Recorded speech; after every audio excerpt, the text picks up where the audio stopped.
President Trump may have found an unlikely ally in former Democratic President Jimmy Carter, who said, quote, in an interview, "I think the media have been harder on Trump than any other president, certainly that I've known about. I think they feel free to claim that Trump is mentally deranged and everything else without hesitation." But at least one senator doesn't see it that way. I very much respect President Carter. I know his grandson fairly well, and I think it's there. I love that family. I don't know. I think the media's not been unfair to Trump. I think that Trump has made it a point of attacking the media and calling all of you, Dana, enemies of the people. Look at what the first President Bush recently said, or I'm sorry, the second President Bush, specifically not mentioning Trump, but clearly talking about Trump in his demeanor and the way he's acted. I'm joined by now Fox News media analyst Howard Kurtz. Media buzz is all a buzz on Sunday afternoon, so we're glad to see you, Howard. Thank you for being here. Hey, you know, first of all, let's talk about just some raw numbers, and I know you keep this kind of data. How much compared with other presidents has it been negative against President Trump? Oh, it has been absolute relentless media assault on this president. Doesn't mean all of it is not justified.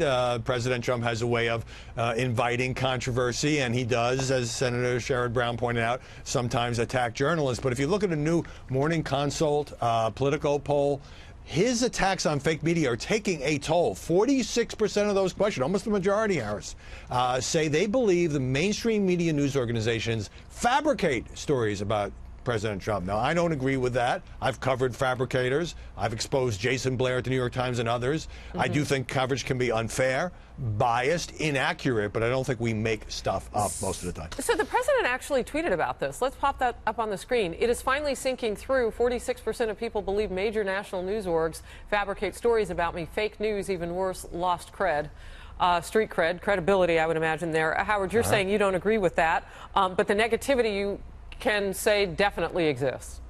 Yeah, well, I mean, I'm not denying that people feel this way. Well, there's a big partisan divide in the poll, we should point out. Well, wait. Let me just stop you for 1 second, because something just popped into my head. So you remember in the early days of the presidency when reporters were in the Oval Office and somebody said, "Oh, they took down the bust of Dr. Martin Luther King." That was not true. And in fact, they had to report that it wasn't true. So there have been these instances. That just popped in my head. Go ahead. Yeah, that was a Time magazine reporter on the first day that President Trump was sworn in. It was a mistake, and he apologized. There have been a lot of inaccurate reports, and I'm not defending him. I'm talking about fabrication means you intentionally make something up. And I was just going to quickly say that 76% of Republicans and only 20% of Democrats in this particular poll agree with this notion of making things up. But it's remarkable, Harris, that it takes a 93-year-old former Democratic president, Jimmy Carter, who was buried under bad press when he was in the White House, to point out the obvious that no modern president has been treated this way by the media. So I want to say again what former President Jimmy Carter said. I think they feel free to claim that Trump is mentally deranged. Do you remember Representative Zoe Lofgren, a Democrat from California, introduced that resolution suggesting that the president undergo a physical and a mental health exam. So this is something that has been out there. That's been reported. That's a lawmaker doing that. Yeah, there's a number of Democratic lawmakers who have been taking these shots, but there also have been a number of commentators and bloviators in the media who've been saying things like, we must invoke the 25th Amendment, he's unhinged, he's deranged, we have to question his mental stability. All of this is, you know, remarkable in tone, the way in which President Trump has talked about it. Now, I believe that every president should be covered aggressively, and sometimes he makes mistakes, and we ought to call him on it.